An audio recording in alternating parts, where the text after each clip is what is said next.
I went out to take out the trash and came back with the whole city's secrets. That's when Danny knew. That envelope wasn't dropped. It was hidden. Those words didn't leave her mouth until 3 days later. Standing on the steps of the federal building, a dozen microphones pushed up into her face all at once. But the story doesn't start there. It starts on a night when the rain came down in sheets, in a back alley in Englewood, Los Angeles. September 2024. Englewood had become two different neighborhoods by then. The side the SoFi Stadium lights reached, and the side they didn't. On the bright side, glass-panelled apartments and brunch cafes were going up fast. The alleys on the other side hadn't changed in 10 years. The Englewood Diner sat right on that line, directly under a freeway overpass. The E in the neon diner sign had been out for over 2 months, but the owner never fixed it. The kind of place only people who already knew about it ever came to. Danny had been on her feet for 10 hours that night. 22 years old, 3 years working the night shift at this diner. Her feet moved separately from her shoes. The collar of her uniform shirt had been rubbing her neck all day. A thin red line ran along the back of it. The last customer had left a ketchup smear on the table, and wiping it down was the last thing she had to do that night. Same as every night. Nothing about this night was different. When she pushed open the back door, the sound of the rain came in all at once. A crack of lightning ran the length of the overpass above. Danny took the 2 trash bags, one in each hand, and headed down the metal stairs. The first step she took, rainwater came in through her sneaker. Cold. The back of the alley. A black SUV sat with its engine off beside 2 dumpsters. No headlights. The license plate was caked in mud, no numbers readable. Danny set her hand on the trash can lid and stopped. Nobody got out of the car. No sound. The fact that this car was in this alley at all felt wrong. The window came down from the inside, slowly, halfway. An arm came out. A thick yellow envelope. The man who took it was wearing a diner kitchen apron. His face was out of the light. The street lamp at that angle had been dead for months. Not a word passed between them. The exchange took less than 30 seconds. The rain kept coming. The car slipped out of the alley without a sound. The man disappeared through the back door. One envelope was left balanced on the corner of the dumpster, slowly getting soaked in the rain. Did somebody drop it? Or did somebody leave it on purpose? Her hand moved first. She knew she should have kept walking, but the envelope was already in her hands. Nothing in that downpour stood out as clearly as that. Last stall in the diner bathroom. Danny set the envelope on the closed toilet lid and tore it open. Her hands were wet. The paper edge came apart in a jagged line. Documents. The City of LA seal was printed at the top of the first page. Department of Urban Redevelopment. Below it, in bold, the project name. Englewood Corridor Phase 3. Commercial Displacement Report. At the bottom of the third page, a signature line. D. Collins. Council Member, District 8. She kept turning pages. Somewhere in the middle, a corner of one page had handwriting on it in blue ballpoint. 3 addresses. There was a star pressed next to the second one. 112 West Frederick Avenue. Dad's shop. The address that got erased. Danny sat down slowly, right there on the floor. Cold tile. The fluorescent light above her buzzed once. She had known that address since she was 7 years old. Tonight she found it again, on a document with a council member's signature on it. Her father's laundry had disappeared the year Danny turned 15. Eminent domain. The paperwork came, and 2 months later, so did the bulldozer. Her father fought it. He stood in front of City Hall alone, holding a sign, with no money for a lawyer. No newspaper came. No cameras. The sign he held got rained on, alone, and dried, alone. 7 years had passed since then. The block where his shop once stood now had a mixed-use development complex with a glass panel facade. The parking lot alone was bigger than 3 of her father's buildings put together. The Englewood Redevelopment Project. The one the city called Clearing Out the Past for the Future. Danny tucked the envelope inside the waistband of her uniform pants. When she came out of the bathroom, Ray was leaning against the kitchen doorway smoking, and he looked at her. He read her face for about 5 seconds. He didn't say anything. When Ray didn't say anything, it usually meant he already knew everything. Danny didn't say anything either, but the walk home that night was different from the walk in. Something had shifted direction. The things the bulldozer had knocked down 7 years ago, they were trying to stand back up again in the rain that night. The next morning, Danny had put the envelope in a shoebox under her bed, then pulled it back out 2 hours later and read it again. By the third read, the documents started talking. Phase 3, which meant there had been a Phase 1 and a Phase 2. Her father's laundry disappearing, that was Phase 1. The 12 shops on the block being seized all at once at the same time. The laundry, the barber shop, the tofu factory, the hardware store, the donut place where the old ladies sat every morning. The whole block where Danny grew up had been erased from the map in one move. In the middle of the documents, there was a chart showing money flows. One line marked where city budget went in, another line marked where it went out to a private developer. Danny didn't know numbers well, but she could see one thing. The project had a public works label on it, but the money wasn't flowing toward the public. If this was all planned from the beginning. The moment the thought reached that point, Danny closed the documents. The room felt smaller. Outside, the sky the last night's rain had washed was a hard, clear blue, and under it the white roof of SoFi Stadium glowed, like nothing had happened at all. Danny stopped at the public library before her evening shift. She sat down at a computer and searched Councilmember Collins's name. Things came up. Photos from the redevelopment groundbreaking, a local Chamber of Commerce speech, an interview promising neighbourhood growth during stadium construction. Collins was smiling in every photo. Yellow hard hat, or a shovel, or shaking someone's hand, always looking straight at the camera. Danny checked the dates on the articles. The date the Phase 1 project notice went up. The date the seizure letters were mailed. The date the bulldozer came.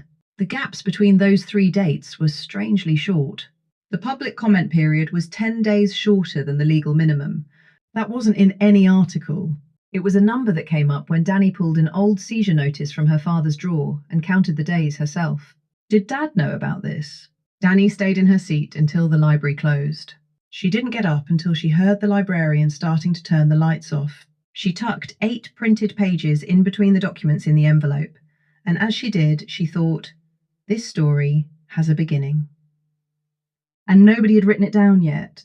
On her way to the diner for her shift, she was passing through the shadow under the freeway overpass when she saw a car the same colour as that SUV parked across the street. No plates visible, heavy window tint. Danny didn't stop walking. Stopping would mean showing that she'd recognised it. She kept her eyes forward and walked 2 more blocks. She heard an engine start behind her, following at a slow roll. Danny's heart dropped down to her feet and came back up, but her stride stayed even. She pushed open the front door of the diner. Ray was at the stove in the kitchen, stirring stock. Danny tied on her apron and opened her mouth. Ray, what did you take from someone in the alley last night? Ray's hand paused for 1 beat, the sound of the ladle stopping quietly in the pot. He didn't turn around. While the smell of the stock drifted out to the counter, the only sound in the kitchen was the 2 of them breathing.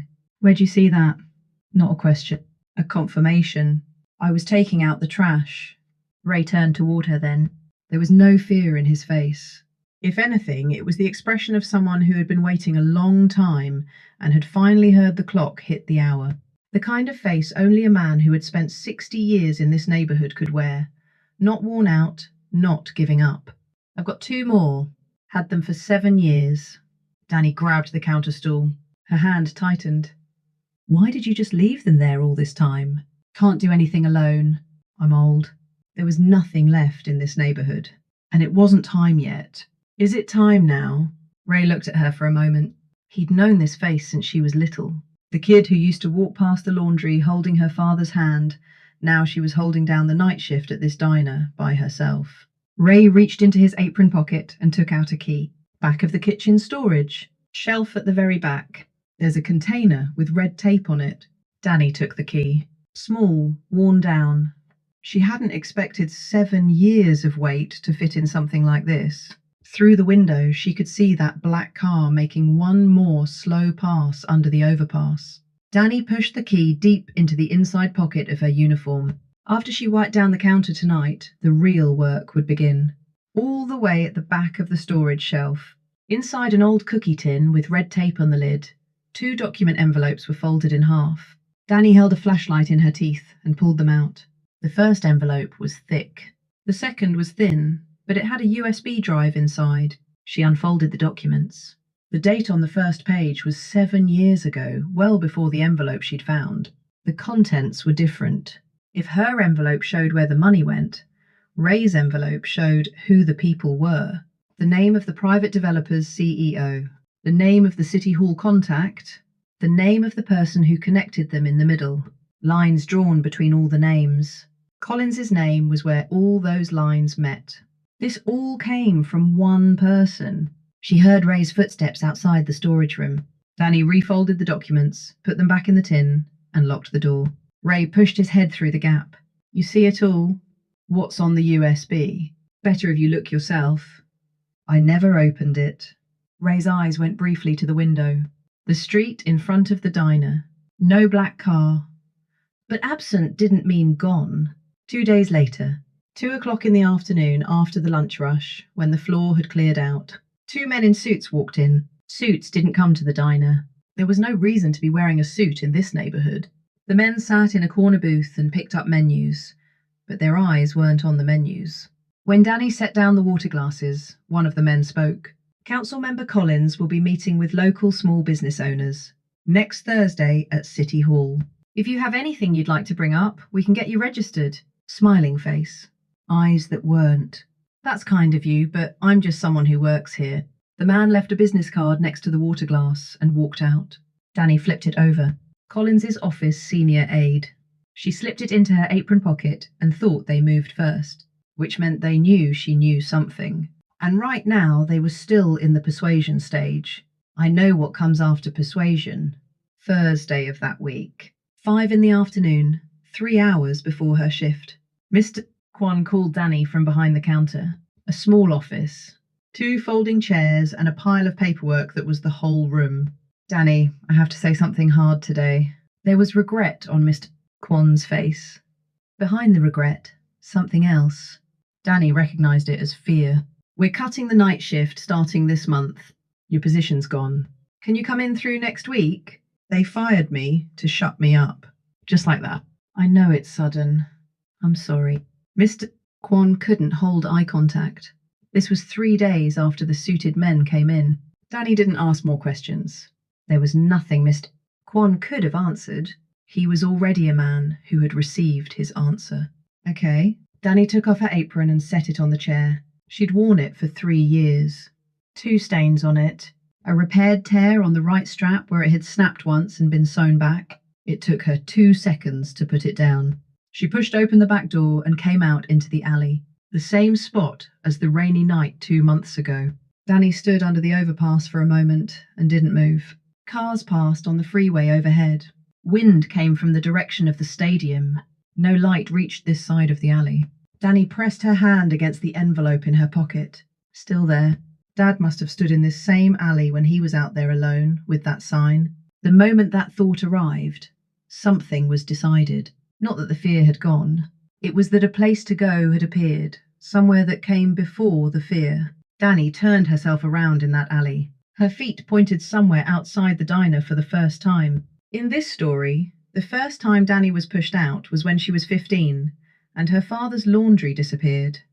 The second time was tonight, in this alley. When power wants to erase someone, this is always the first thing it does. It takes away the ground they stand on. But looking at it from where we are now, pushing Danny into the alley was a mistake. The alley was the exact place where she'd found everything in the first place. Ray heard that Danny had been let go and turned off the kitchen lights. He folded his apron and set it on the counter. Mr. Kwan said something, but Ray didn't answer.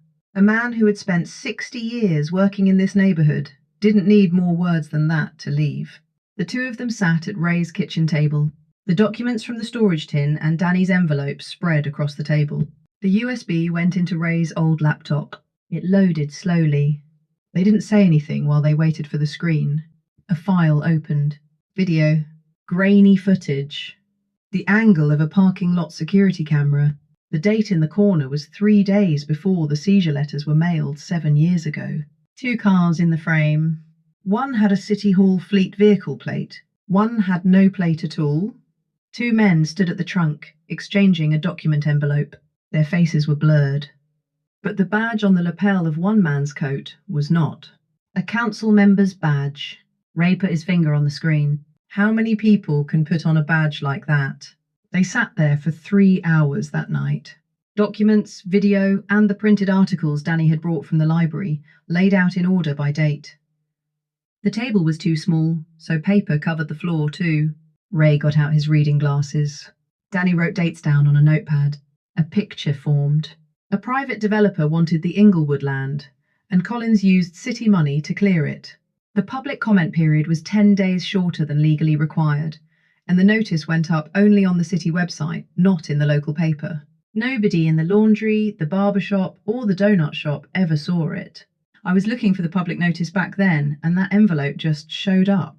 Never knew who left it. It was just sitting at the diner's back door. Why didn't you report it? Report it where? City Hall? The police? They're all hanging on the same line. Danny didn't answer. Ray wasn't wrong. But there was one thing different between Ray 7 years ago and Danny right now. The world hadn't changed.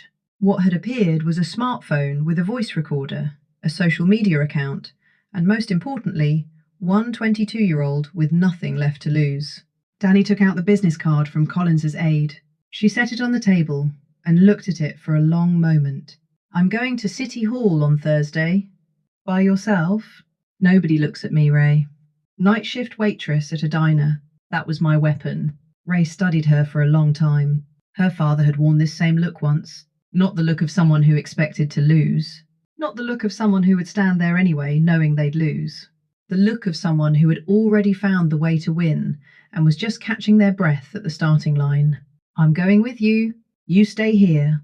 While I'm out there, somebody needs to guard the original documents. Ray was quiet for a moment, then nodded. Danny sorted the documents into 2 stacks. She left 1 stack with Ray. The rest went inside her bag. Thursday morning. A conference room at City Hall. Collins sat at the head of the table. 3 aides around him. 2 people from the development company. The meeting was called a small business forum, but only 4 of the attendees were actually small business owners, including Danny. The other 3 had already settled their compensation. Collins spoke smoothly. Community partnership, job creation, investment for future generations. Danny sat at the far end and listened to the words. Her hands stayed on the bag in her lap. All right, the floor is open. Anyone with concerns, go ahead. Nobody raised a hand first. Danny raised hers. Today's the day I ask the questions, not the day you answer them. Council member, I got fired today, so I've got time to use this. Danny opened her bag. A stack of documents landed on the table. Collins's aide saw them first. Danny didn't miss the moment his face changed. The day my father's shop closed, your car was in that alley. I remember. The room went quiet. Collins held his expression. The kind of control that comes from doing this a long time, but his hand moving off the table that he couldn't stop. Danny saw it. A hand going under the table is hiding something. And hiding something meant there was something to hide. Collins's side was the first to step out of the conference room. His aide approached Danny and said quietly, "Hand over the documents." Do that, and he could arrange for her position at the diner to reappear. Danny stood and pulled her bag closed. What I gave you is a copy. The originals are somewhere else. The aide's face went still. Danny looked at it and confirmed she'd said the right thing. If she'd been wrong, that expression wouldn't have come. Coming down the front steps of City Hall, her phone rang. Ray. A reporter called. Said she covers Englewood. Been reporting on this neighbourhood for 7 years. How did she find us? She'd been waiting too. Same as us. Danny stopped on the middle of the steps. City Hall was behind her. The road toward Englewood stretched out ahead. Wind came. It had been blowing from the stadium side, but today the direction was different. It was coming toward her. The reporter's name was Sophia Martinez, 35, on staff at an independent LA outlet. She had been interviewing Englewood residents since the early days of the redevelopment, 7 years ago. She had interviewed Danny's father. He had never told Danny that, because the story never ran. The editor killed it, Sophia said. There's a story I never got to publish. Your father's interview is in it. I think I can run it this time. Danny couldn't find words for a while. Her father had stood in front of a camera. There had been a moment when he wasn't alone. She was learning that for the first time today. Did Dad know that someone had listened? Sophia and Danny spent 3 hours at Ray's apartment. The documents and video, Ray's 7 years of handwritten notes, the printouts Danny had brought from the library, all of it spread across the table again. This time, there was a camera. Danny was uncomfortable with it at first. By the second question, she forgot it was there. She had too much to say. The stories ran 12 days later. Sophia published 3 of them. First, procedural violations in the 7-year-old seizure process. Second, the money trail between the private developer and Collins's office. Third, Danny's father's interview. The footage that had been shot 7 years ago and never once made it into the world. Her father didn't cry in front of the camera. His voice sounded like he might, but he kept talking to the end. 15 years of saving to open the laundry. Danny cutting the ribbon on opening day. Looking up how to file an objection at the library after the seizure notice came, because he didn't know how. The camera had taken in all of it. That footage was testimony no one had seen for 7 years. The stories spread on social media. Englewood residents shared them. People in other neighbourhoods shared them again. On the 3rd day, the Federal Inspector General's office requested documents from the City of LA. Councilmember Collins announced a press conference and then cancelled it. 2 days after the cancellation, his senior aide resigned. Danny watched the news on Ray's apartment TV. Ray brought out 2 cups of coffee. He didn't say anything. There was just the sound of the mugs being set on the table. That was enough. The federal audit took 4 months. Collins's redevelopment project was referred for full review on grounds of procedural violations and improper use of public funds. The forced seizures of the 12 Englewood businesses were ruled unlawful. A remediation order was issued. The day the ruling came down, Sophia sent Danny a text. 2 words. We won. Danny read it 3 times. Then she called her father. 4 rings. He picked up. She started explaining the ruling, and her voice caught in the middle. Her father didn't speak either, just the sound of his breathing coming through the phone. That silence held more than crying would have. Danny didn't go back to the diner. 2 months after the remediation ruling, work started at 112 West Frederick Avenue.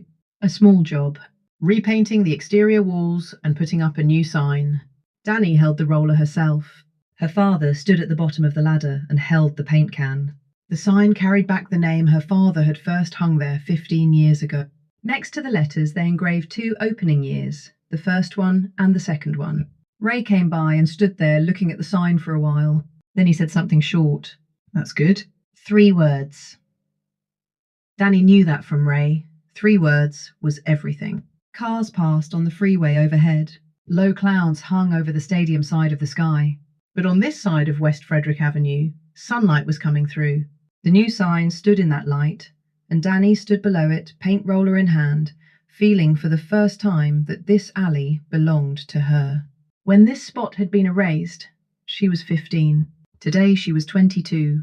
Some things had changed in between, and some things hadn't. The alley was one of the things that hadn't.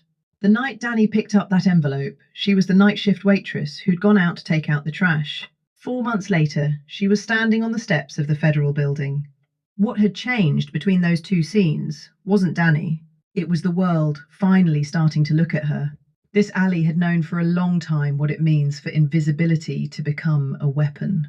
What is it that this story is trying to tell us? The things that look most unshakable in this world, they only looked that way because nobody ever asked. Danny didn't have any special power.